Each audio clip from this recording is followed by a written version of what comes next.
Hi guys, how are you today? Pretty good. Good. Have you been out skating on the lake, Gail, at all? Every single day. I think I've skated almost 50 miles this week. Oh, Wow. really? Yeah, because Mm. the lake has never been better than I wish I had a pair of skates because it's been wonderful. I've been walking across the lake and here and there Mm. and everywhere, but Mm. Mm. oh, Yeah, I went to play it again sports about 3 years ago when I, moved into my rental in Wyola and bought a pair of $8 used skates, hockey ah, skates from they're like, 15 years old, and they have served me so well. good idea. Maybe I should buy some. Yeah, yeah, Yeah. yeah. Yeah, they had great, great deals. The catch is that I didn't go to Springfield. I went to the what is it? The it was I think Leominster or Fitchburg Play It Again Sports because there's a huge hockey community, like Mhm. outside of Boston. So they had really good used gear. Uh-huh. Well, maybe I can't think of any more local sources. That might have something like that. But I'll think about it. I have a whole year to think about it. So Yes. Yes. since the weather today may spell an end to the skating, I don't know. Although it's going to be cold tonight, below freezing. So Yeah, we did get some precipitation, so mhm. there's it's not clear ice anymore. Yeah.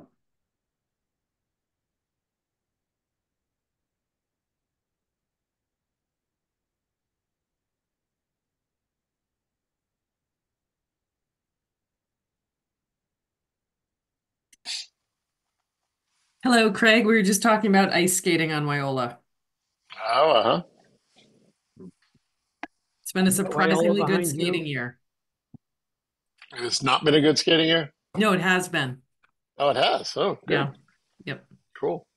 Yeah, and it's been fun this week because it's school vacation week, and so almost every day people are out there ice fishing, and whole groups of kids and adults have been skating. It's very sweet to see.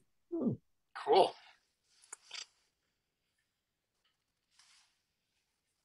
Yeah. A lot of the ice fishing folks have said that the ice is particularly good at Wyola and in and around down in the valley and elsewhere. There's the lakes are the usual water places haven't been frozen at all. We're quite fortunate to have. Mhm. Ah. Yeah, I have a wife who's not from this area and with an active imagination, so she's afraid to go out on any ice surface. Not completely true, but Yeah. Yeah, I actually went out at night earlier this oh, week on one of the full moon nights, cool. and Oh, that would have been. it was very neat, and also the ice was very loud, like it was doing that Mm. thing where it pops. Yeah. I didn't stay out very long. It was a little bit disconcerting. It was Uh-huh. fully safe. But that sound, and you could actually feel it through the Hmm. ice when it did those big expansion pops. It's like, I think it's time to go back in, but it was very cool. Yeah, it's a little ironic, isn't it? Because the louder those noises are, the more the stronger the ice is actually, I Right. think. Uh, Is that right? Cool. yeah, because when you think about it, if it's very thin ice, it's not going to make a big loud crack. It's substantial pieces of ice moving in relation to each other. So Hmm. um, if if it makes a big booming sound, it is not what you would get from your refrigerator with a little ice chunk.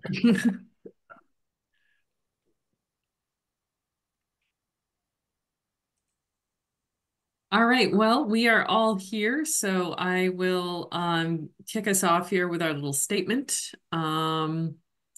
So welcome to the February 23rd meeting of the MLP Board and Broadband Committee. I'm Gail Huntress, MLP Manager, facilitating the meeting. This meeting is fully remote. Participating remotely, we have MLP Board members Jim Hemingway, Graham Sefton, Steve Schmidt, and Broadband Committee member at large Craig Martin. Welcome, everybody. First order of business is to approve the meeting minutes as amended from Jim from January 17th. So moved.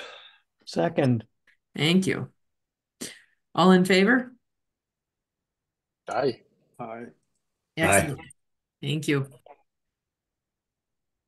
Graham, any news from the hut?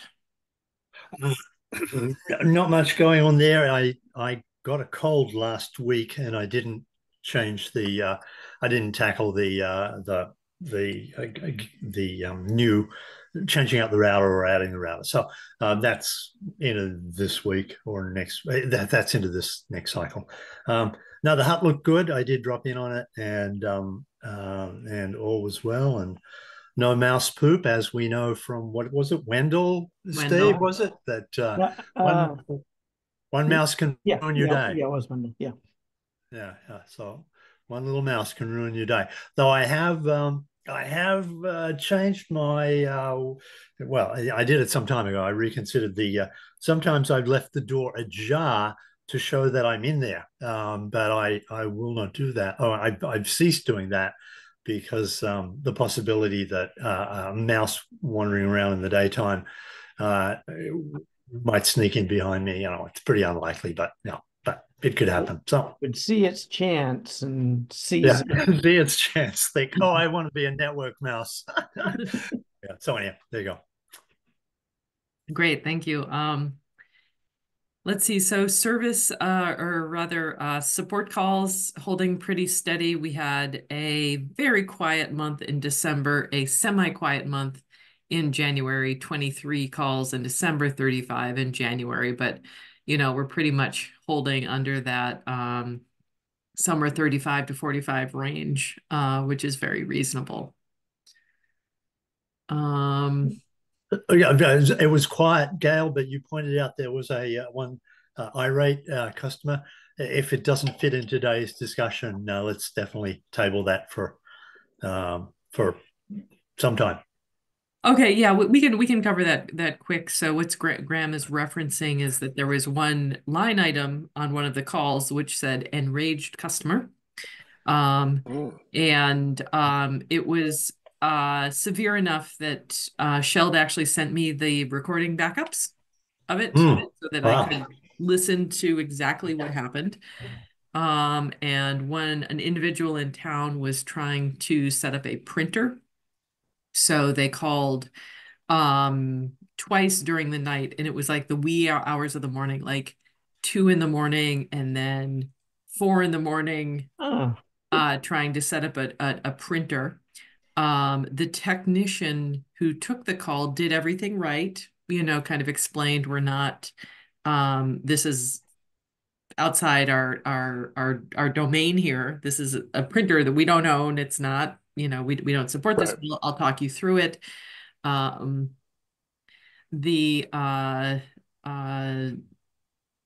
the technician kind of helped all that they could. And then everything was okay. And then the customer called back very, very unhappy, angry, enraged around 6 a.m. Because they had been up all night trying to get this printer connected. And the thing they didn't do was press the WPS button on their printer. And once they did that, everything worked. So they called back very unhappy, saying, you should have told me this. I've been working on this for 6 hours or whatever all night long, trying to get this done. And it's your router. You should have known this. I'm sorry, the WPS button on our router, which connects the other devices, not the printer. So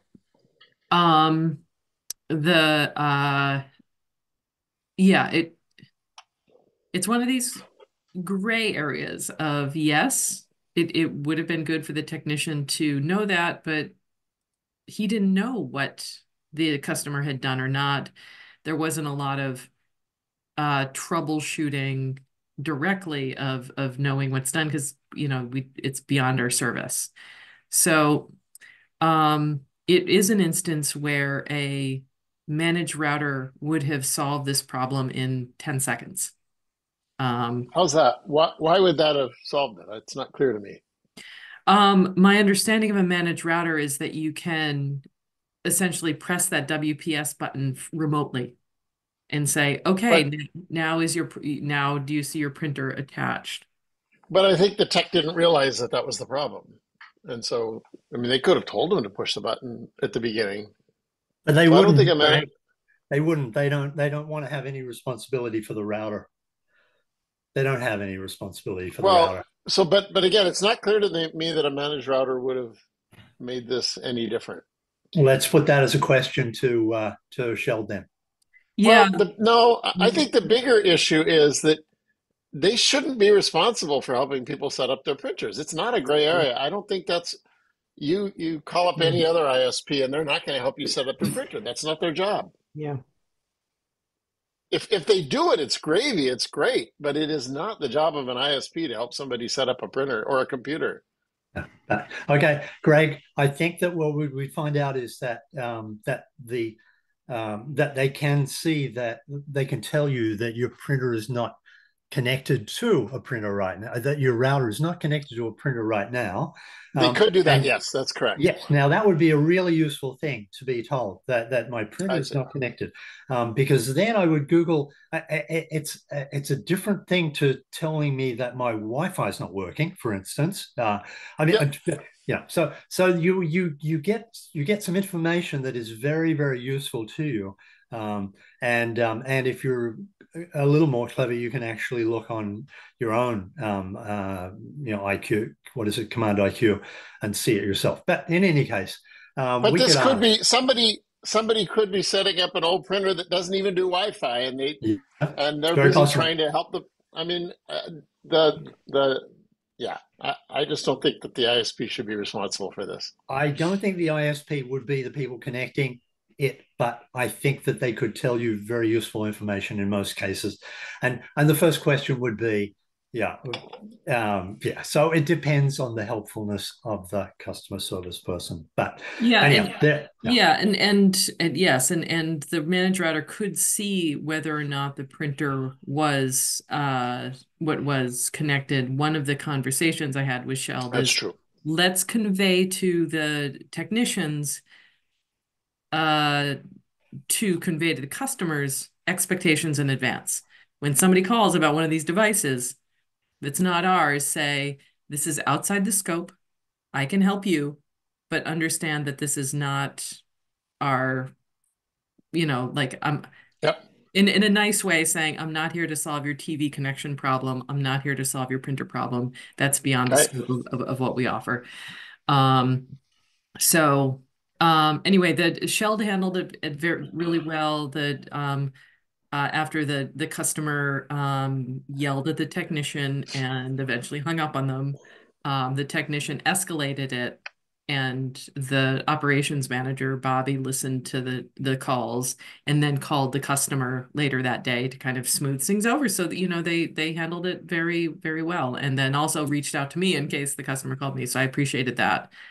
So I didn't have to go, tracking that down. I did never hear from the customer. But Bob said it was okay. She was still not happy, but Hey, yeah, ask a question.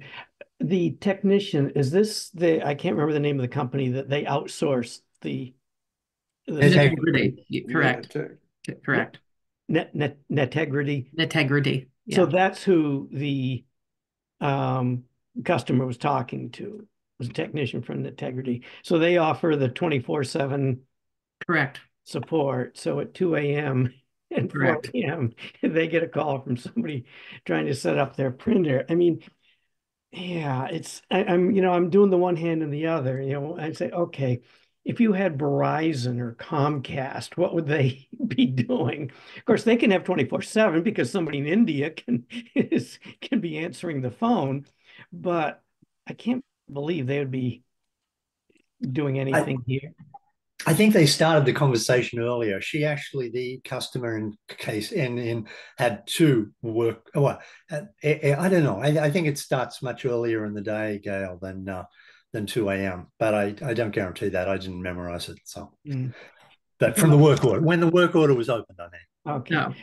But the other hand is, yes, but we don't want to be emulating Verizon or Comcast. We hope we That's right. offer a higher level of service.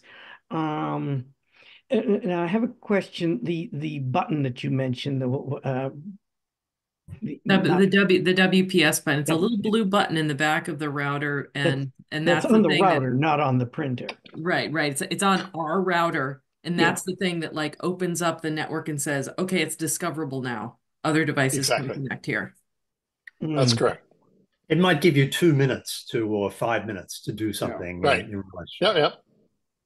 So, I mean, yeah, that's where we get into the gray area because, yeah, it's not Shutesbury Net's job to be helping people set up home devices, home networks, etc. But it is we did provide the routers. We do support the routers, I believe. And so This was kind of the customer's point when they got enraged. They said, but it's your router. You Yeah. should know that you have to press this, WPS button. And so it's yeah, you could say yes, the button's on our equipment, but the thing it was connecting to is not ours. But by the same logic, if somebody who doesn't know what they're doing wants to set up a child account or something, the router has, I forget what they're called, but the you can parental set up. controls. Yeah, they want to set up parental control. Do we expect that the tech is going to walk them through setting up parental controls? I wouldn't. So I wouldn't either. honestly don't know. I don't I mean, know if they called for help, that if they would get that. and it's if I mean, steer them to the YouTube. Yeah. the router has all sorts of capabilities. If I call them up and say I want to set up a VPN within this router, I don't expect them to help me with that, even though No, the router might be able to do it. yeah, give you a YouTube link. YouTube link would be what you would do. yeah. I mean, if the tech helps them set up the parental control and it's not done correctly, and then the kid gets into some difficulty with some network, it's like, are we liable then? Well, that's where I was going to head next, right? Yeah. So let's say this person was trying to print out a contract, and if they didn't get it printed in time, they were going to lose, $10,000. Can they sue us because our tech support didn't get them hooked up to their printer quickly enough? I mean, we have something in our customer agreement that says there are no consequential damages to this. That Okay. the only thing we offer is the service, and if the service goes down, we'll refund your money for the time it was down. But because the question, well, what's this consequential damages mean? And we use that example that you lose a job, you lose a contract because you weren't able to get online in time. Good. Yeah, we're not responsible for that. But Yeah. Steve, isn't this a case or that this is a perfect example of a customer of ours who refuses to read the installation instructions that came with the printer, which would have covered this all, but people just don't read manuals anymore, and that's half the problem, I think. I don't either, but I'll take I don't read manuals either, but I'll take the responsibility for not reading it. Yeah. And Gear, of course, doesn't come with printed manuals anymore. Just out of interest, even though they don't manage or have any responsibility for our routers, Integrity typically, as Gail knows, we sometimes see the same person doing four request help numbers in a couple of days. Obviously, they're having the same conversation about the same things. On a month ago, there was one person with 10, I think it was, separate, in a few days. So what happens is classically is Integrity is very helpful, and they will say, well, there's all these possibilities that could be going on. It's not our router. And they will discuss all of the things that you and I that we all know, that it could be in the cloud, it could be in your house, could be old equipment, could be you need to power cycle the thing. They'll say all these things. but if they had a managed router, they'd be able to look at it, and they wouldn't have to have these long, interminable hypothetical. This could be. This could be. Try this. Try that. So it does actually waste the time of, of someone who doesn't want to just sort of say, "Oh, sorry, that's not my responsibility." They don't want to. Integrity doesn't want to have that sort of attitude, reflect that. So therefore, I think they do talk them around in circles because, and a lot of people don't phone integrity anymore because they know it probably is a router problem or might be a router problem, and yeah, it's not going to tell them anything. So. Yeah, I think that the takeaway here is for the technicians to set up customer expectations about what can and can't be done, and also for us to keep an eye on uh, the improving customer experience. Maybe the answer is no. This is just like the limit of what we're going to provide, um, or have enhanced service, of a truck call, maybe for an extra charge, or manage routers. So all things we've been talking about for years now of how do we give a good customer experience. So, but let's move on though, because we have a lot to cover today. Let's see, the Locks Pond move from the old poles to the new poles is still in progress. Anyone who drives that section have noticed that their work hasn't been good, happening in a while. They're still waiting for a shipment of extension arms to do that. So that's why it's kind of been holding for a little bit. We had a little kerfuffle about our insurance earlier this week. It was up for renewal, and the renewal paperwork went to Becky, where it unfortunately was she didn't respond to it. And then we got an urgent message on Tuesday saying that we were about to lose coverage if the new binder wasn't signed. So I got a call from Becky around 3 o'clock on Tuesday, kind of trying to reach me. I was unavailable. I couldn't get back to her until just before 5 at the end of my workday. By then, she had already signed it and sent it back. All that is okay. We're insured. It ended up being okay, but I emphasized to the insurance folks that they need to contact me for any broadband related things so we can get back to them in a more timely manner. And also, our deductible has gone up to $25,000 instead of $10,000. So the following day, I called our broker at MIA and asked, is this true? Is our deductible gone up? Our premiums have only gone up slightly, but the deductible has gone up to $25,000 instead of 10. And she said, yes, it is true with this policy that you have. She is checking for me to see if there is a lower deductible that we would pay a higher rate for. So I'm waiting for a response. In the meantime, we're covered, but it's a higher deductible right now. It might be that way forever. It might be that way for a couple of weeks until we can kind of figure this out. If it comes to if I get the information back and it comes to a decision where we can pay a higher premium for a lower deductible, I will have to convene a special meeting of the board to vote on that and to talk out what the rates are. Again, I don't even know if it's possible. We kind of have gotten a sweetheart deal with the $10,000 deductible this whole time. It's from what I heard, it's an unusual thing for a plant to be able to get this kind of insurance. So yeah, we'll have to see about that. Yeah. Gail, Becky called me also when she didn't get you, and so I got back to her and said, yes, go ahead and sign it. We need to get this coverage. But I spotted that $25,000 deductible on there and told her, this.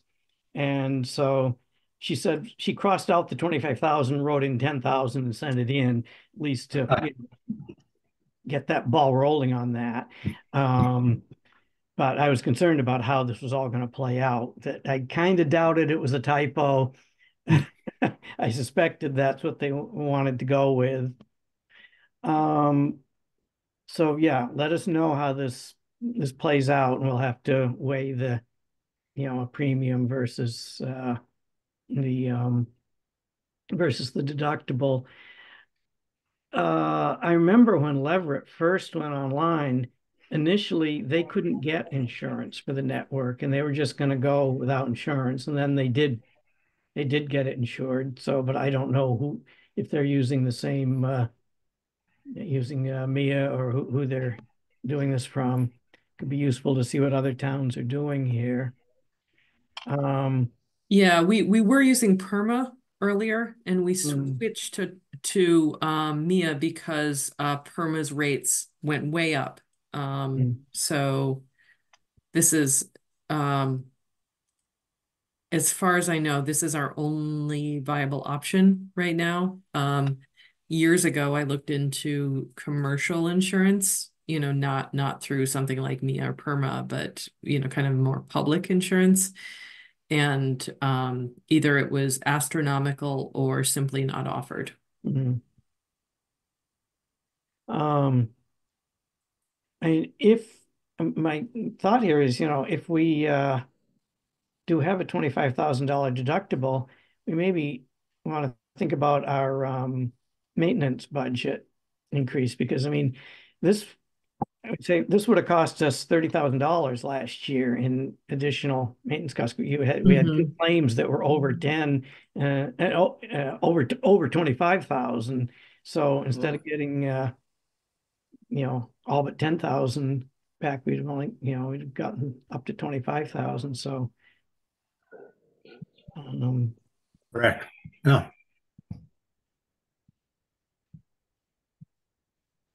Yeah. Okay. Well, I'll keep you all posted on this, and yeah, we may have to make an adjustment to our budget. So stay tuned. Hold on one second. I'm getting some text from Mary Ellen about the contract. Go ahead.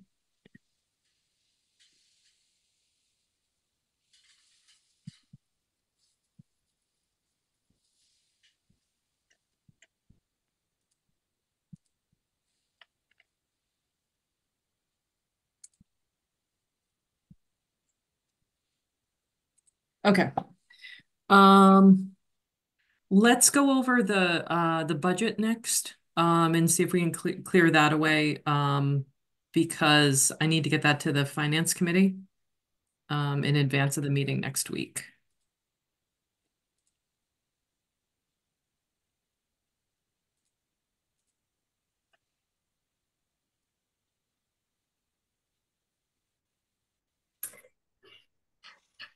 Okay. Apologies, this is so messy. I will clean it up before it goes off to the FinCom. I just wanted to make sure that we kind of keep all the notes as we go through here.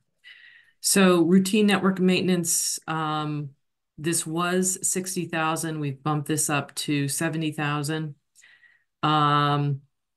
Here's the notes about the insurance, that it's gone up slightly. We had 11,000 earlier. The premium with that $25,000 deductible is 11,222. But I want to be clear that that's for this year, the one that's supposed to be paid like in the next couple of months. We don't know what it's going to be next February. So let's say I think we should keep or move this to 12,000 instead of 11,000, understanding it's likely to go up. Sure. Backhaul all flat. We have a nice standing contract for that. My salary will go up slightly based on COLA rates. CAF is going to stay the same. We will start getting this CAF funding coming in. Uh, I have been promised before before the end of this fiscal year that we will get the first payment here of 44,190, and then the 14,730 going forward. I'm not quite sure how to reflect this in a budget. I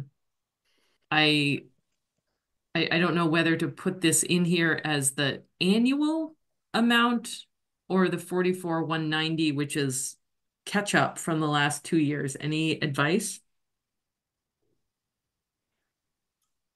Well, this is next year's budget.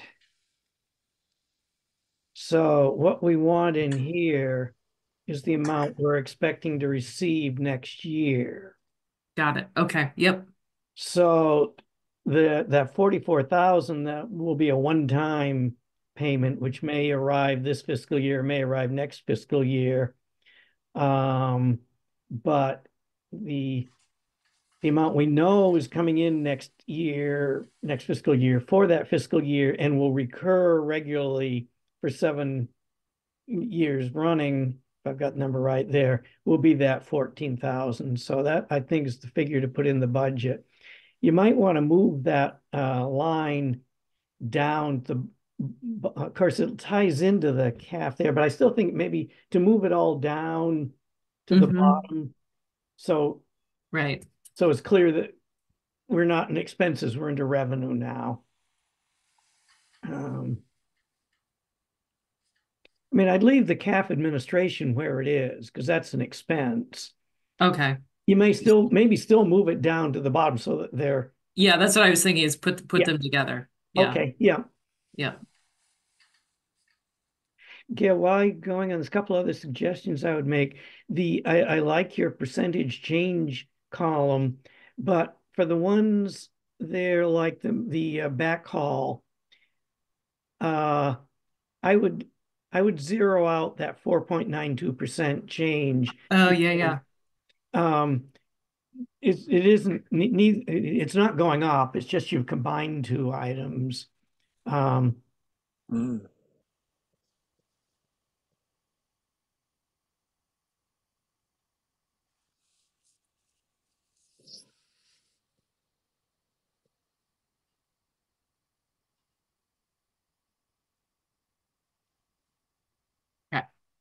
And either put a strike through on the 4.92 or just delete it. Yeah. Be my I'll figure out suggestion. some way to show that. Yeah. It's a good suggestion. Yeah, so bond fees staying the same, poll rental staying the same, Calyx is the same, supplies, legal, electronics, hot operation. Here's another place where we're combining things. So, this is, although this is not going to be zero because it is going to go up slightly. Is that true? Oh, no, sorry. I was thinking of this one, the accounting, treasurer, auditor support. This one is going up slightly. Debt service is reducing, which is nice. Broadband stabilization is going to be the same. And overall, our budget is actually less. So you put all this together and it is less, although that 14,000 from the CAF2 funding is what's helping to keep it lower than it was, because we've had other things rise. Yeah.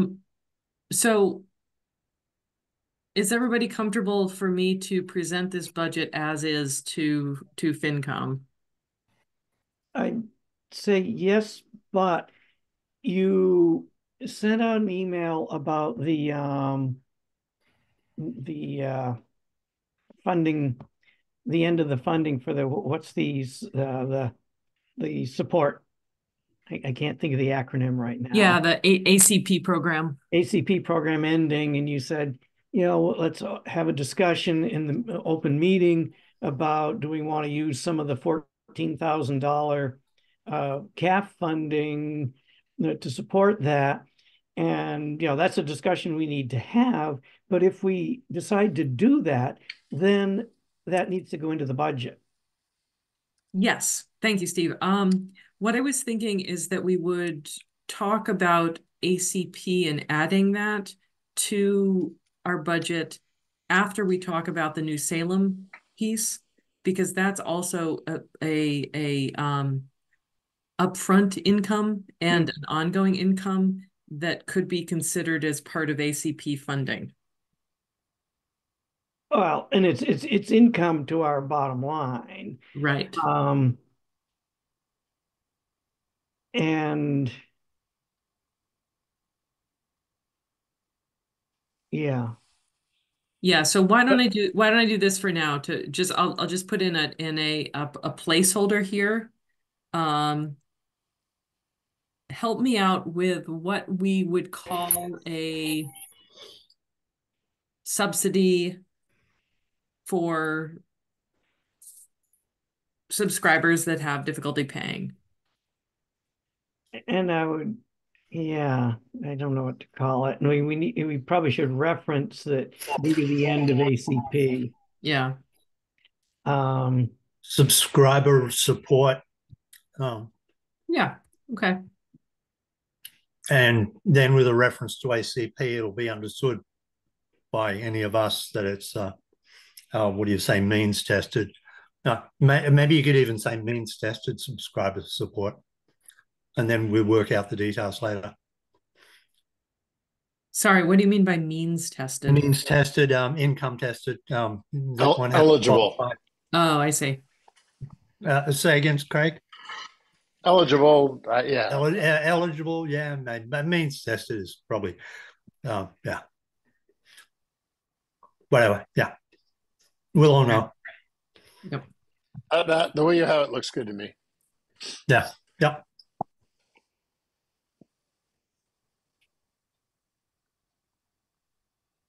Okay. So I'm going to hold off on kind of voting on this for now. We'll come back to the budget with after we've talked a little bit more about a potential number here. But also, should you put a line down now at the bottom near the not at the very up a little bit. Where is the money? Where is the line gone? For the calf? Yeah, it hasn't moved yet. Okay. Down below that, put in a line for revenue from New Salem.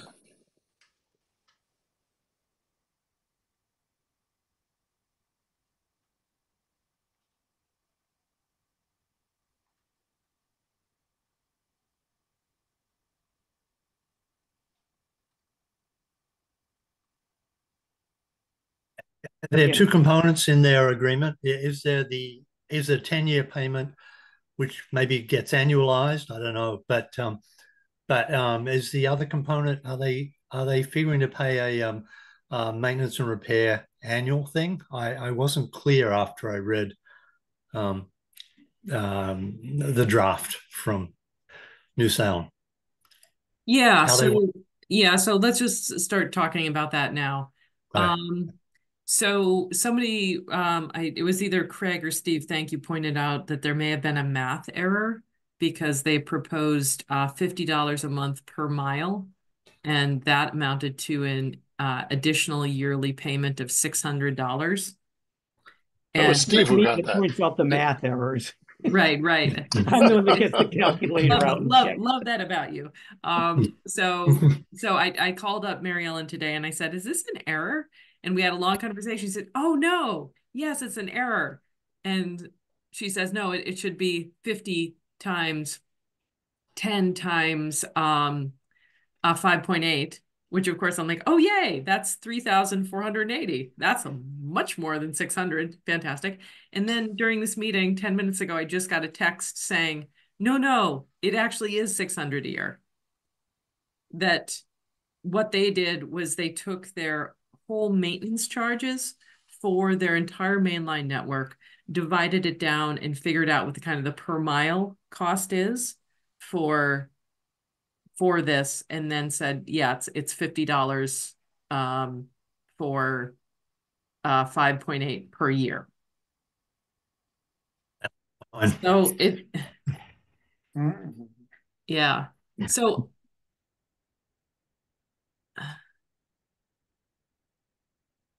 I'm a little bit unclear because the local links, which is the kind of like the cheapest rate, is $50 per strand per mile, going up to $60 per strand per mile in 2024.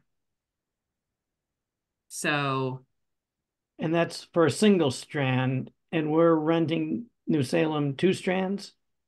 Correct. correct. I would suggest that we just figure, however they work it out, it's windfall for us in a way. It's something that we weren't going to extract from a town next door. Um, and in fact, to answer Craig's question at the beginning of the email thread, um, our extra exposure is beyond the last customer in on Cooleyville Road, whatever it's called down there. Yep. And until you get to the boundary, and I think it was 3 or 4. There were 3 or 4 spans, pole spans. We have 6 spans between our if you see on the screen, our last house here Yeah. Yep. is 387 Cooleyville. Yeah. So you could consider our network ends right here. Yeah. Yep. That's where it like we would not otherwise have to do anything beyond this last customer bus. So then Yeah. it's 1, 2, 3, 4, 5, 6 poles. This is where the interconnect is. So Oh yeah. I'm so sorry. Is the town line over there on the 6th? yeah. Yeah, if depending on where you look, some of our plans don't include these last poles here because when we originally built the network, we stopped here and Yeah. we purposely went over, extended it to for this purpose to do the interconnect. So anyway, our exposure of what we normally wouldn't have to maintain otherwise is this. Oh, yeah. So six spans. Yeah. And Except, yes, it is in a not very well maintained road. oh, It does have electrical and telco. yeah, I mean, that is a through. I know it's a small dirt road, but this is Shutesbury. I mean, Gail, think where you live. Some people might say where you used to live. Well, It's all a anybody bad really, dirt road. All does of it. anybody drive this Practically the whole road? town is badly Yeah. maintained, but So, I mean, people use trees. that route from Route 202 up Mm-hmm. up the center of town. And so, and the thing is, we did extend our network to the end there.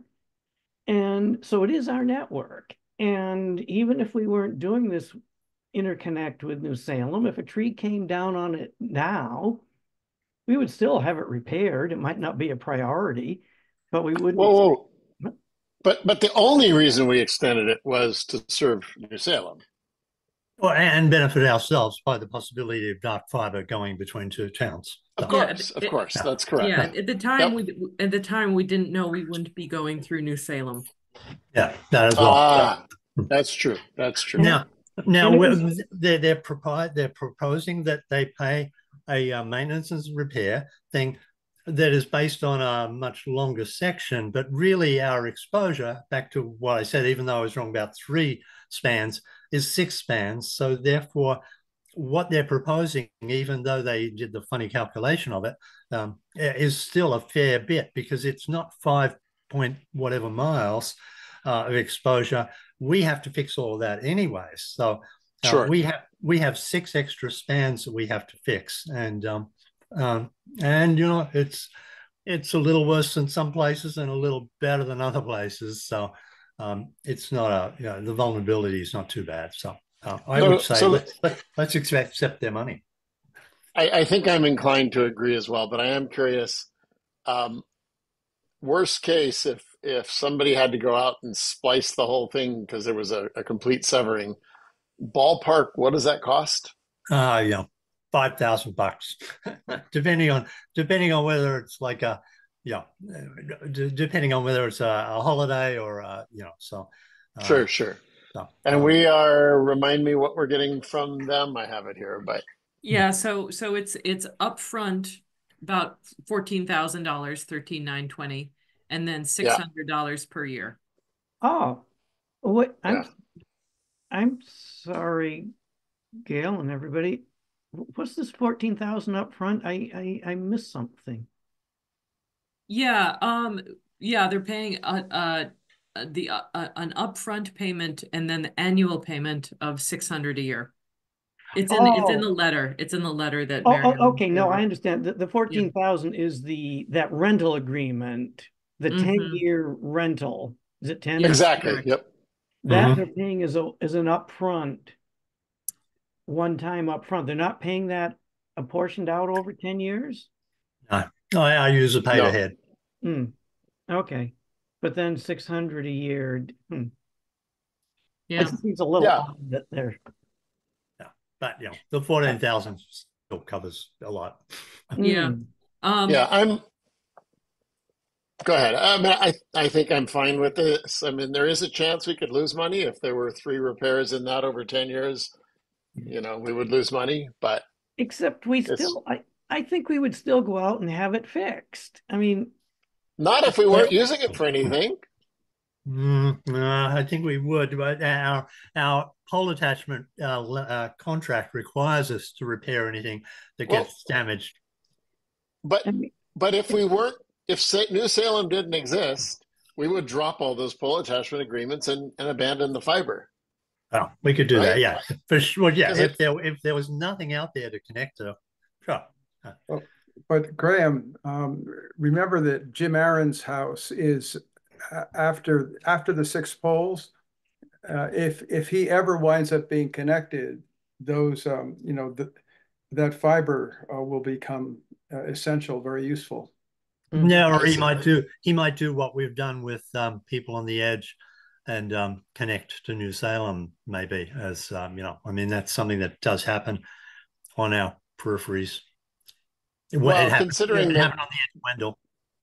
If we didn't have fiber, he could do that. Given that we do have fiber, yeah. So anyway, I'm okay with this. I'm just pointing out that there's a very, very small chance we could lose money, and that's okay. Well, it's a risk, right?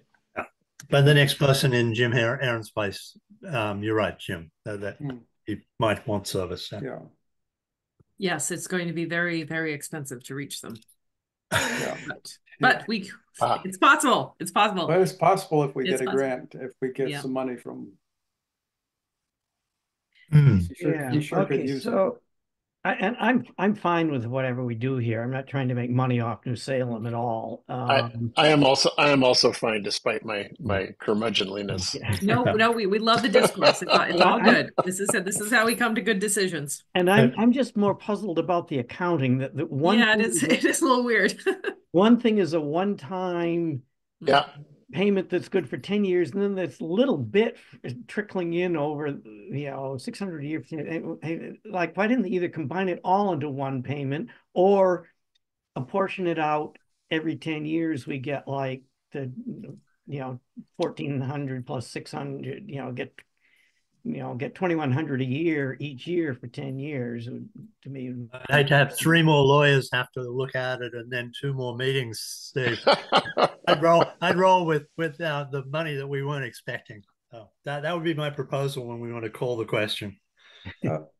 So Gail and everyone, this 14K plus the 600 per year is really for our concern about whatever maintenance we have to do for these 6 poles. Is that correct?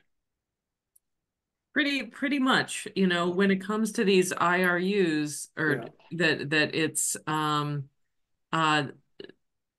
it's stuff we would be maintaining anyway. Now, the one thing that could happen and is an also risk is something happens in our area, that some big industry comes in, lots more cell towers go in. Something happens none of us can anticipate, and all of the sudden our dark fiber becomes super valuable. way more valuable than this. And so, Graham, correct me if I'm wrong, but if that should happen, we still have some spares here that we could rent out to other entities. It's not like we're giving our last two strands to New Salem yeah. and that's it. That we still have other stuff that we can rent out to other third parties should this asset become more valuable than it is. Yeah, I was gonna raise that very point that we do have that flexibility, because I've looked at the spare pairs all the way from Pratt Corner to there. There's a lot. There's a very, very comfortable amount, let's say, so therefore, yes, if dark fiber became so valuable, then what would happen is that electronic equipment would, and if one ran out of dark fiber, one would have the total motivation to install equipment that did multiplexing, basically, that allowed you to use more and more gigabytes, more terabytes over each fiber link. So there are workarounds, and that's what Crown Castle already does with their stuff. Multiple channels on multiple circuits on one fiber. So we have no worry. 20-year window, I reckon, right now. One more thing I just want to throw in on this is, Graham, I'm trying to remember what you told me about an hour or so ago when we talked. That stretch of our network from our last house there, I'm trying to point to the screen, which you can't see me pointing since it's scaled. Yeah. So from our last house there on along to the New Salem line, Graham, did you say that New Salem actually paid to have that? Yes, they put in the whole thing because we stopped right there with a splice case that fed the drop, and as I recall, they had to put in 7. New Salem did it as a change order because they had to meet people at the hut when they were testing it. So I know they were White Mountain. Is that what the company was called? But yeah. We paid for it though. I can't remember exactly what the split was, but we did. I suggested a 50-50 split. Yeah, I think that's what happened, that we split the costs here. Make ready this, luckily this has old notes that I made on it, and that we had no make ready and we had no fiber on this connection point. And it behooved us at the time of like, wait, we want this possibility to create a ring network. So and so New Salem graciously offered to split the cost with us. This is another reason I think to say yes to this, is that they have skin in the game. They've helped pay for this connection point. Yeah. Well, I didn't realize that they'd ever sent us the bill, but I know we agreed to it if they wanted to send us half of the bill. So no, I think I'm did. sure I remember paying for the and the construction. I'm glad to hear that they were well organized enough to get their half. So So, at that point, it seemed like, well, it might be beneficial to us to have the network connect to New Salem. That there was all that talk of a ring network, that maybe we would want to have that. We don't need that now, but that's why I'm saying I think we would want to maintain that connection anyway, because you don't know what you're going to need in the future. And we wouldn't let trees fall on our fiber, and not repair it. So I think that's kind of moot. Yeah. Gail or Steve, if Wired West decided to sell out to Comcast or something like that, this agreement that we have would be null and void past that point. Is that correct? In other words, this is only good. It's an agreement with New Salem. It's an agreement with New Salem, so that if there was a change in the ownership of their network, other than to the New Salem MLP, then we would not be we might want to really crank up the all of the fees, correct? They have an I- IRU agreement. An IRU agreement So- is indefeasible. So just to be clear, Wired West doesn't own any networks. All the Wired West towns own their networks. Well, I'm just thinking if New Salem says we don't want to deal with this anymore, we're going to sell out to Comcast, or we're just going to, That could happen. yeah. Mhm. And No, if that does, the contract says it's not resellable. In the language of that okay, so IRU, there's very all right. specifically Yeah, says well, I was pretty sure about that, but I just wanted to confirm Great. that. we can't sell I our mean- interests and they can't. Yeah. The odds that Comcast is going to buy New Salem's network is infinitesimally I agree, small. I agree, but strange things do happen. No. They'd buy us long before they would buy them. Yeah, well, No. they were interested in us, and so they offered New Salem a deal just as a way to get to Shutesbury, which Exactly. yeah. Ah, Okay. Okay. So taking this back, this is income that we were not expecting to get from any source. So another thing that's happening is that the ACP is ending. The Affordable Connectivity Program, if you remember, this started during the pandemic. It gives customers $30 off their bill per month, so it's pretty substantial. And it was like 2020, I think. There's a huge pot of federal money that just got thrown at this, and they said it goes till the funding runs out, and we have reached that point. So funding is set to run out in April. Legislators are working hard to get an extension on this, but we have no idea what's going to happen. I don't think we can depend on ACP funding going on indefinitely. It might get some temporary extensions here, but currently we have 21 customers using ACP. And 8 of those also get Lifeline funding. And then in addition to that, there's 4 additional Lifeline customers. Lifeline is a program in perpetuity given by the federal government. I can't guarantee it's always going to be there like any federal program, but it's been going on for a long time. It seems to have a great track record. No, there's been no chatter that we're going to get rid of it. It only offers $9.25 off per month though, so a lot less money than ACP.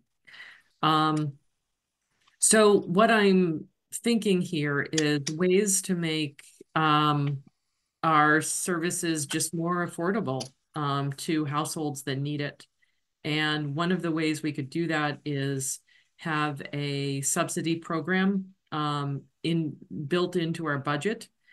I think with any subsidy program, the most important thing is that we don't get involved in any part of adjudicating who's eligible or not. We don't have the time, we don't have the resources, there's privacy issues, but what we could do is say that anybody who is eligible for Lifeline, that $9.25 federal program, when they get approved for that, they are going to get that $9.25 subsidy. We never see that money. It doesn't come out of our budget. It's all handled by Shell. And we'll actually Whip City too. And then we could say, if you're eligible for that, we will add on another $10 or whatever amount that we deem is the Shutesbury extra subsidy for this. So that's what I'm thinking. Can I just interrupt here? Yes, How about you still got your screen share up? How about we vote to approve the IRU, if I got that acronym right, with New Salem, to approve that, to authorize you to sign it and give it to the select board to sign, and kind of get that off, and then dive into this. Yes, but there's a chain. There's one piece of this that could change how we do that, and that is that instead of getting an upfront fee of that $14,000 plus the annual, if we broke it up into a 10-year annual payment, which could then feed our subsidy program directly to make our accounting easier. That basically we take the money from New Salem and it just automatically ends up as part of our subsidy here. And Steve is making a face at me. He's making a face at me. I like the idea of the payment from New Salem coming in annually rather than a lump sum, which then we have to keep in mind, well, it's meant for 10 years, but then this other one's coming in annually. So, but that's income, just as the CAF2 funding is, it's revenue. It's not related to our subscriber, but it is revenue. And in our minds, we can say this is a way of funding the subsidy, but the subsidy is an expense, the other is income. You know, we can't actually hold the money aside from one and put it to the other. Understood. And the other thing I would just say about the subsidy is we may have some things we need to look into on that, is the legality of our offering a subsidy. This had come up earlier, quite a bit earlier, and we talked about could we do this, and we may just need, you know, as a municipal operation, are we allowed to offer the same service at different prices to different customers? I'm not, you know, so that may be something we need to work out. But the revenue from New Salem, we want to say, go ahead, yes, and do this. I mean, we want to be able to sign this. New Salem wants us to sign it. We want to be able to move ahead on that project. And the revenue, you can tell them we'd prefer to have it in 10 annual payments rather than one lump sum plus 10 smaller annual payments. If they really want to, if that 14,000 that was burning a hole in their pocket and they want to get rid of it, I mean, I guess, you know, we'll take it. So, but right. That's why I kind of want to keep these two things separate. That's fine. Would it be all right if we voted to accept the New Salem as is, with this, not a stipulation, but a preference that it become a annual over 10 years instead of a lump sum payment, so that we can depend on this as extra revenue over the next decade? How Sure. Does that sound? And we can just authorize you to negotiate that with New Salem. You know what you would like and what we would like. If it works out in the end, for whatever reason, that's not the best way to do it, we'll let you negotiate that. Would be my take. So my understanding is that our IRUs are paid up front because that locks us in irreversibly for 10 years. We took the money. We cannot, you know, I think they bought into that and they want to pay up front so that we cannot back out in any way. That's my guess. I'm not certain, but okay. Yeah, I think they would trust us though, because we're next door neighbor. Yeah, and we'll sign a contract that says we won't back out of it. And here's the thing.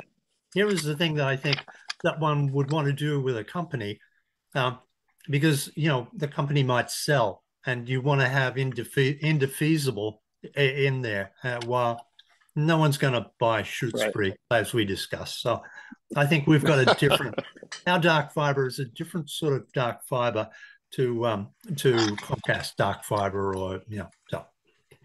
Yep. I'll probably trust us. Yeah. So.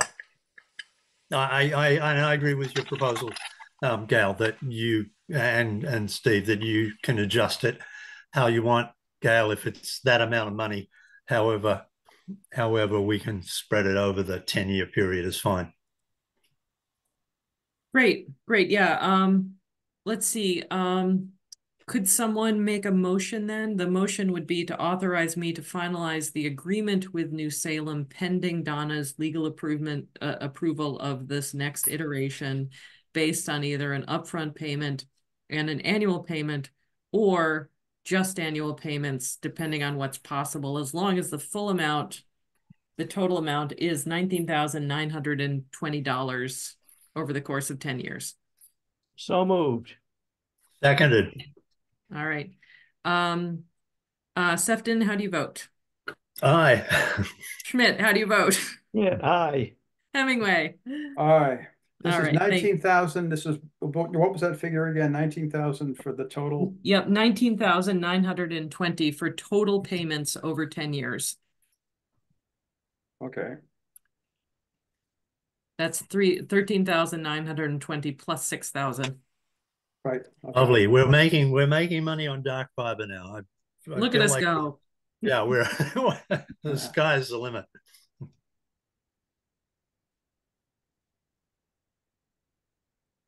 Okay, great.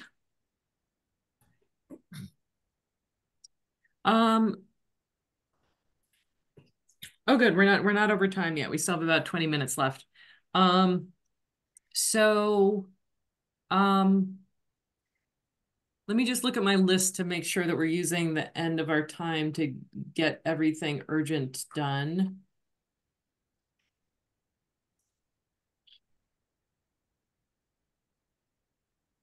All right, before we start talking about ACP, which we could kick to the next month, I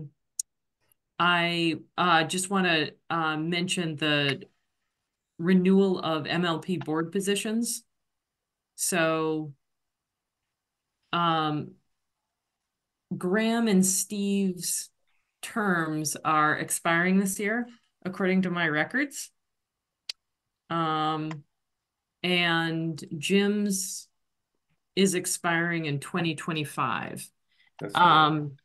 Graham has proposed that maybe he cycles out of the board as a way to bring in new people. One thing we've talked about in the past is how our board is on the mature side, and that Very, very delicate. Very delicate. Yeah. And that, you know, nobody serves forever. And also, I mean, all of you except Jim have been here since 2014, so serving for a whole decade. And Jim has been here for what, 7, 8 years, so almost as long. And so when any of us have had time, you know, when it reaches the end and you want to move on, I fully support that decision. Everyone has served beautifully and given really, really generously. So, my concern of Graham cycling out is that we could get anyone or we could get nobody. I called Grace Banish this morning to get a reality check on what happens in different scenarios of people. So if nobody runs, nobody takes out nomination papers, then the seat is just open, and any write-in candidate could become the winner with just one write-in name. So that's one kind of outcome scenario if nobody takes out nomination papers. Another outcome is that it's called a failure to elect situation, where no one gets elected, there's no write-ins, and then the select board would need to appoint someone. And my concern is that we want somebody to fill this seat who has skill sets to contribute and can work well within our group. So I am very nervous about opening this up so late in the game, you know, right before elections. My preference would be to do this in a more kind of controlled manner and put some feelers out, identify some people in town we may want to ask to join, groom somebody for the position by inviting them to some meetings, seeing if they have skill sets that's a good balance for who's already on the team, and yeah, just not leaving it up to total chance of opening it up to anyone. Anyone is always welcome to run. It's democracy, of course. And also I don't want to end up with just somebody random or somebody, you know, appointed or who's not really into it. who doesn't even really want to serve. So there's a, Well, let me say that sufficient people said similar things that I decided I will take out nomination papers. So. Okay. Great. I have another proposal for you, Graham, though. Oh, okay, yeah, sure. If you talk to Grace and you tell her you want to change the nomination papers for a 2-year term instead of a 3-year term, this would accomplish a couple of things. One, it would give you an out earlier than 3 years. I'm in. You've convinced me. That's a good one. And the other thing that it does that's really nice for us is spreads that it gets us back on track in terms of the seats expiring every year. So got a lot of value. Yeah. Right. So there's a lot of value in doing that. So would you be willing to do that, to Totally, ask Grace for a 2-year nomination? That'll put us on this, and then let's keep thinking about this, targeting some people in town who may be a good match for the committee, and having them run when you're ready to cycle out. And I want to also make it clear that nobody's locked in.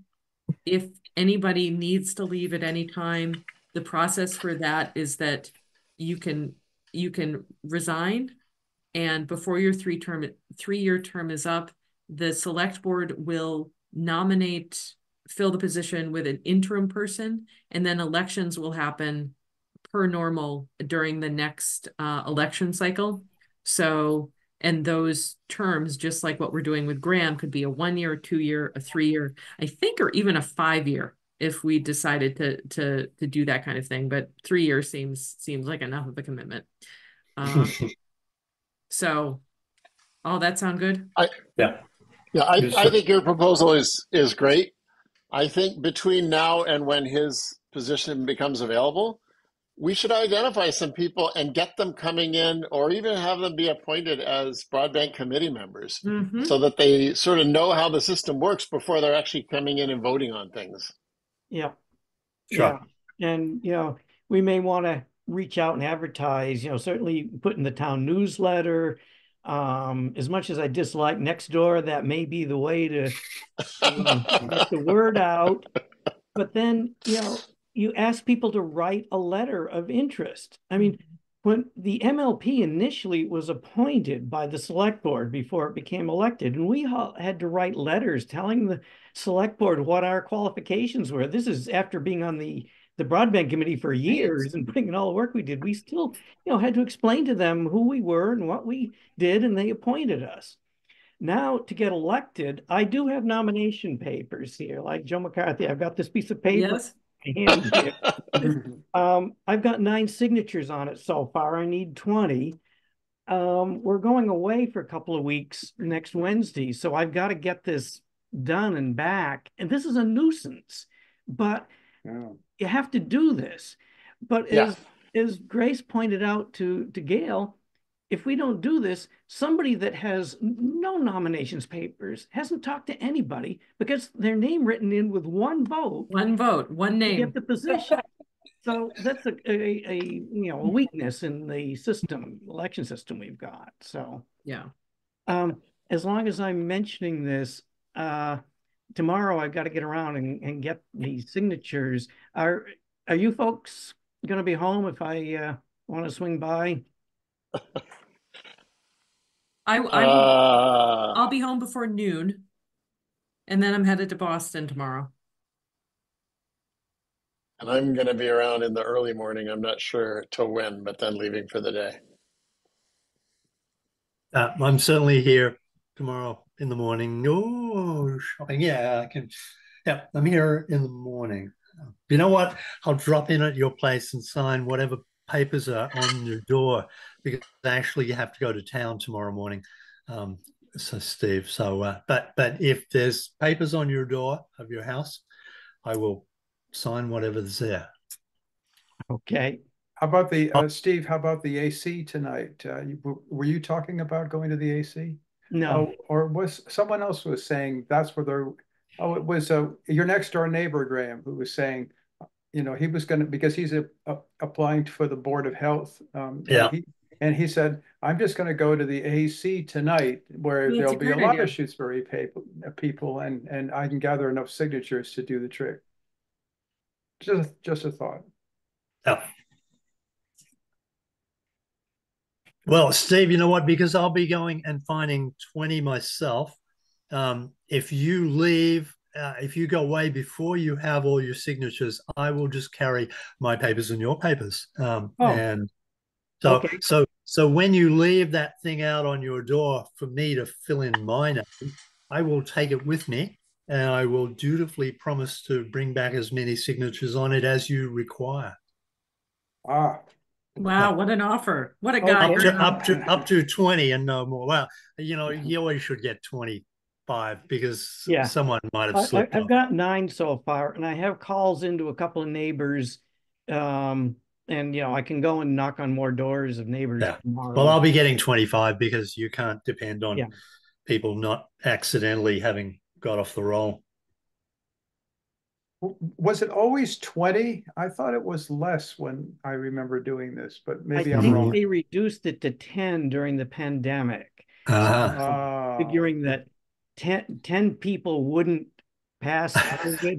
But by the 11th through the 20th people, Oh, they did some study of COVID. A germ oh, thing.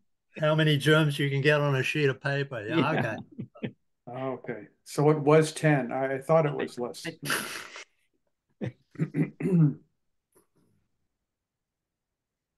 All right. Well, thank you guys for serving again. I really appreciate it. And yeah, we will start looking for new folks too. All right, in our last 12 minutes or so, let's talk about ACP and how we might be able to help households that are having trouble paying for broadband. As a reminder, our current rate is $60 a month for internet, 75 if you include phone. And Lifeline is a $9.25 reduction off of that bill. It sounds like one thing we need to find out is this legal. If we said that everybody who gets Lifeline also gets another extra, $10 off, is that legal? Can we do it? Is that allowed? So I will figure that out. If we can do that. Gail Kelly at Sheld might already know whether they're allowed to give any sort of, I mean, the same thing would apply to power as well as telecommunications. She might be able to say, oh yeah, we do blah, blah, blah. And then you'd know pretty certainly that it's legal. And the CAF 2 person, whoever you talk to at WGE, they might also just have it off the top of their off the back of their head that whether it's okay for an MLP itself to make a discriminatory thing. Yeah, and because WGE, Shell, HG&E, they're all MLPs, so that offer communication service. So yeah, any one of them certainly might have knowledge of that. That's a good thought. While our town council might not know the MLP laws, so it's kind of like that's. I think she does, and but and so certainly she's the person to ask, but we have to pay her. We don't have to pay these other people. That as well. Yeah. Yeah, I have to talk to Donna anyway and about the IRU stuff. So I will mention it to her so that we make sure that we are getting, all the advice. But I will ask Sheld too if what they know about it to get more than one answer. Sure. Yep. Okay. So that could be a showstopper here. But the question is, kind of in theory, do we want to do this? And how are we going to position it into our current budget? or rather, I should say next year's fiscal budget. In a way that works. I realize this is kind of a new idea, and we haven't had a whole lot of time to think about it and consider how much and how many households and how much per each household we would want to give. And then there's the wild card is if we did attach this eligibility to Lifeline, we don't know how many people are going to apply. Right now there's say 25 eligible households using ACP, Lifeline, or a combination of both. But I don't know how many people would bother to apply and if that number would spike. One way we could do this is we just decide on a flat rate of subsidy that we would give each year, and however many applicants, it gets just divided per month per year amongst who applies. Just flat out division that would ensure a flat rate. That's the safe way to do it so that we don't overextend the budget. The basic idea here I like, philosophically, if you want to call it that, I think this would be a good thing to do. And from a business standpoint, could be a good thing to do. People have been getting this $30 a month reduction that ends. We may lose some of those customers just because they can't afford to continue their service without that subsidy they were getting. If we can mitigate that, we retain them as a customer. That's potential. So from a business standpoint, I think it's a good idea. We do have to look, Gail, if you scroll down to just a little bit farther. Yeah. So the extraordinary and unforeseen there, about $7,500. That's all we've got to play with right now. If we put the New Salem money in, that bumps that up. Oh, well, yeah, but that bumps that up a little bit more. So that's really all we can raise our budget by at this point.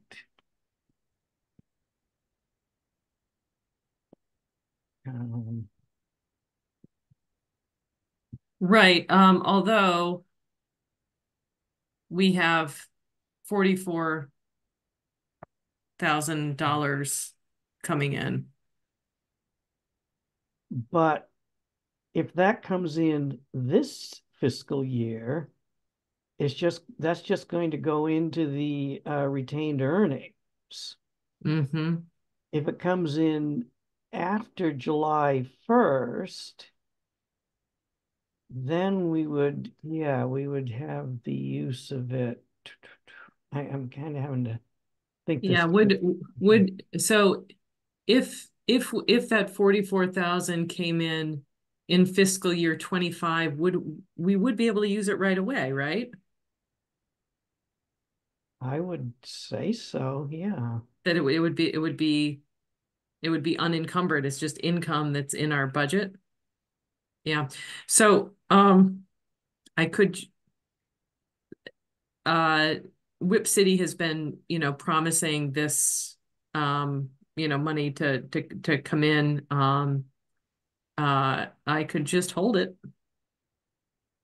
not cash it till after the start of our next fiscal year, even if it comes in April. Are the checks got 90 days on them or anything like that? Yeah, generally 90 days. Yeah. That'll work. Thinking this through a little more, at the upcoming annual town meeting, again, there will be two votes, one for our budget and the other to,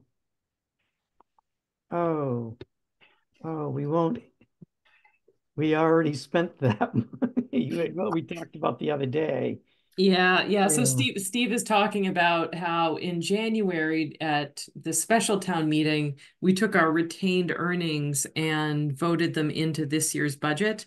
And it was a good idea because it's going to help us keep a balanced budget when all these bills come in for the poll moves. But it was a bad idea because now those funds end up in limbo in excess until until the next town meeting. Not the one coming up in June, but the one Or after.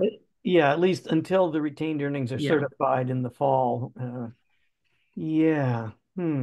So it was a learning moment for me of in the future for retained earnings, we should only take the chunk that we need so that the rest of those retained earnings stays available to us. We broke our leapfrogging cycle. Yes, we broke our leapfrogging cycle. Hmm.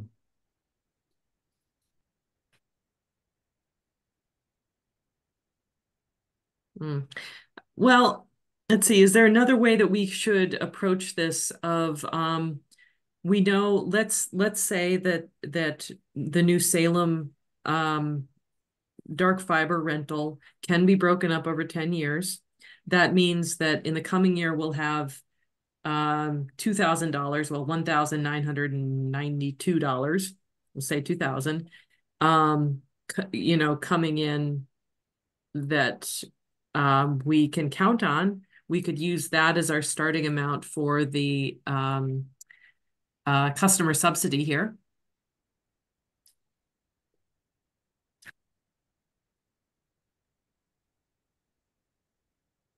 Sounds like a reasonable thing to do. Mm-hmm.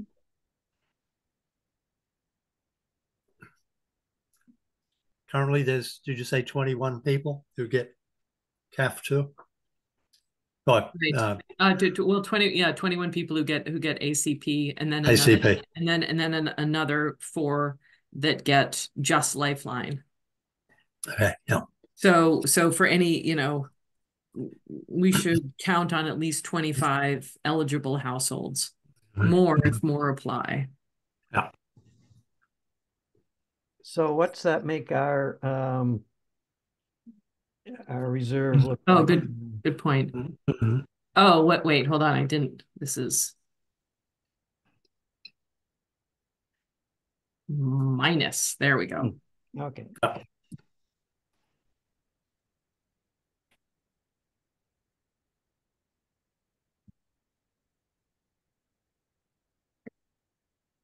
So we have almost $10,000 there. Let's see if we took 5,000 of that. Yeah. Divided by 25. That's 200. Yeah, so 5,000 divided by 25 customers divided by 12 months is $17 off per month. 1660. That sounds perfect. So like 50, or we could say 15 to Yeah, we could say around, half of we'll cover half of the ACP, the lost ACP subsidy. We can put this in the budget. This is just a proposed budget, and say this is what we're planning to do, and it's all subject to legal review if we want to use that strong a term, or just approval, whatever. I like it. How much is this now? $5,000 to help with customer subsidies.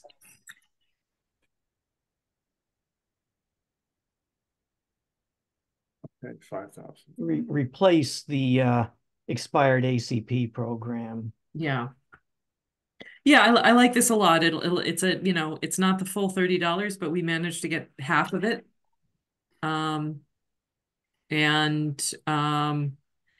We don't have the deep pockets that the Federal Treasury has, so folks, I gotta step out. So see you next month. Okay, bye, Craig. See you Thanks, then, everyone. Craig. Bye-bye. Bye-bye. Bye.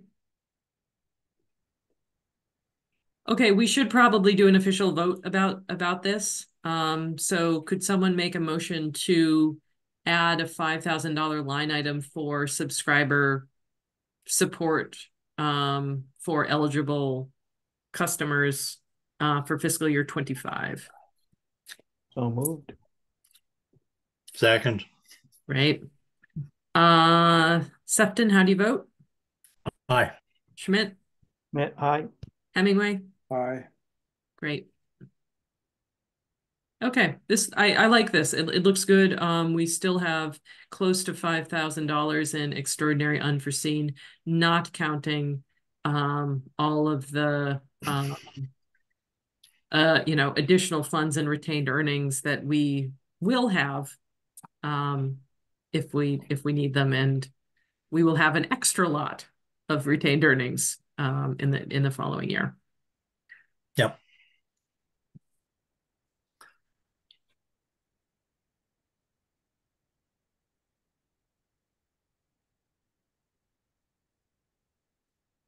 All right. I think that's it for now. I do have an article for our town that is due in March.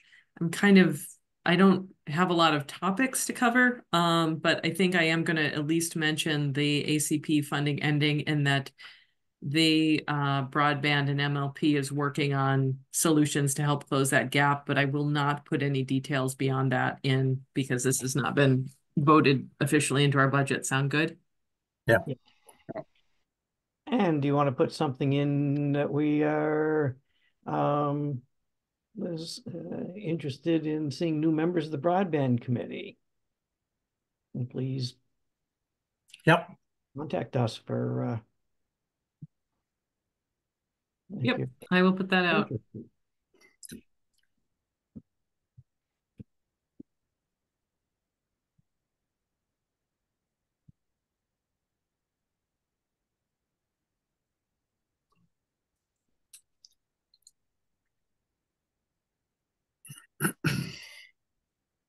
Yep. I think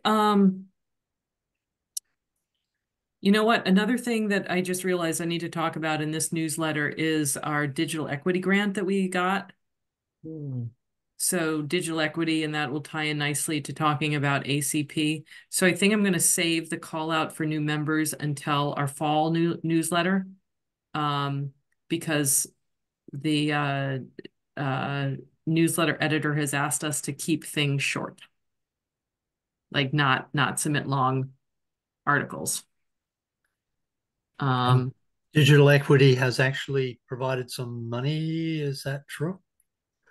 No direct money, but we have gotten approved to work with FERCog and use their resources and support to do a digital equity study here in Shutesbury. So we've gotten a free study. We don't have to pay anything for it. And MBI will pay the consultant who is FERCog to do that for us.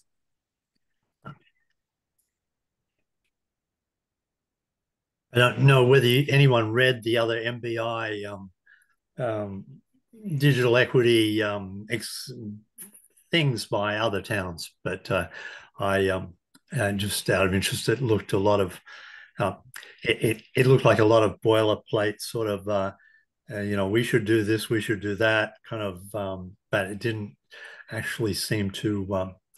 It seemed a little insubstantial. It just seemed like a lot of towns could write exactly the same thing. Does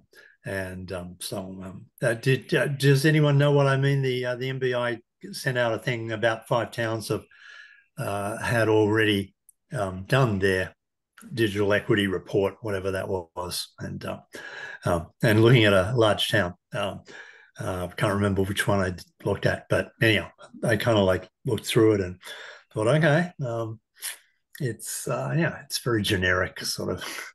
So yeah, and we might get a pretty generic plan. We might go through all the work of this and do the survey, and it also might be somewhat generic in that, well, yeah, some households need help paying for, broadband, and then some, seniors need more digital education, that kind of thing. And yeah, we just kind of have to see where it leads. The only way to get access to the state and federal funding is to go through the grant program and kind of follow that pathway. Yeah. So yeah, we'll see what happens. When will this be happening? Do we know? Yeah, kind of by the end of the spring. We hope to get the survey out. That's really the main work part of this, what this grant is paying for. A survey to go out to all of Shutesbury residents, polling them about aspects of access to digital education, and can they pay for the services. And I am going to put in questions about the routers too, that relate to this, because if we can prove that our routers are insufficient to serve our customer needs, that could open up a way for us to use some of this funding to get a grant to replace them. Ah, good idea. So that sounds good. Yeah. And Gail, I'm just thinking about the newsletter a little more. If there is a way to work just a little bit in about new members of the broadband committee, it could tie in to the fact that, well, we're doing more now than just providing the building of the network that we already have done, the operating network we've got, but this is sort of a new track we're going down now, is digital equity, and this might draw interest in people in town that might not be particularly interested in a real techy, geeky sort of job. So just a thought, oh, that is a good idea. Okay, yeah, I'll tie it all together. Thank you. Sentence or two there. Yeah. Excellent. You'll get it anyway at the end to catch all my typos, so there's that.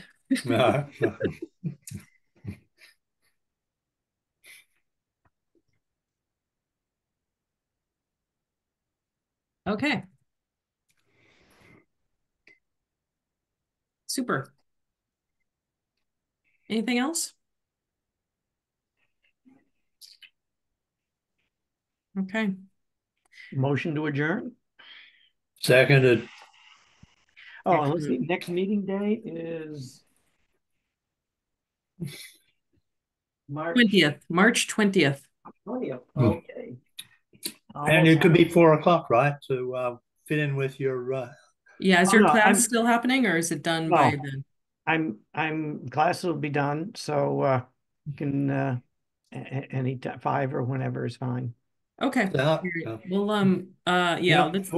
I would suggest what do other people think? 4 o'clock maybe is a good time anyhow, because gives you time to make dinner afterwards. Any thoughts, anyone? I sometimes have my day job work meetings that go till 5. So Graham, were you offering to make dinner for us? Is that what yeah, that's right. Yeah, the dinner meeting. Yeah. No, my app doesn't support that, unfortunately. The food. Yeah. Okay. Well, there you go. 5 o'clock's fine then. Yeah. Okay. Great. All right. Well, thank you for staying a bit later and hanging in on this long meeting. And yeah, Jim, I'll see you at the FinCom meeting. I'll get out a copy of our budget in advance. I'll send that to you to perpetuate out to the FinCom. Okay. Yeah. Is that the right thing to do? Yeah, I can send it out to everyone. And I went to some trouble to be sure that you're on first. In other words, that you're going to appear before capital planning, which is God bless you. Thank you. Thank you. You don't want to sort of wait around for people to stop blabbing, So you'll be on at 6:30 prompt and the inside track. That's what I like. Yeah. I won't turn down preferential treatment. I won't turn it down. No, it's good preferential treatment. Yeah. All right. Well, thanks. All right, guys, I will talk to you soon. Bye. Yeah. Good night, all.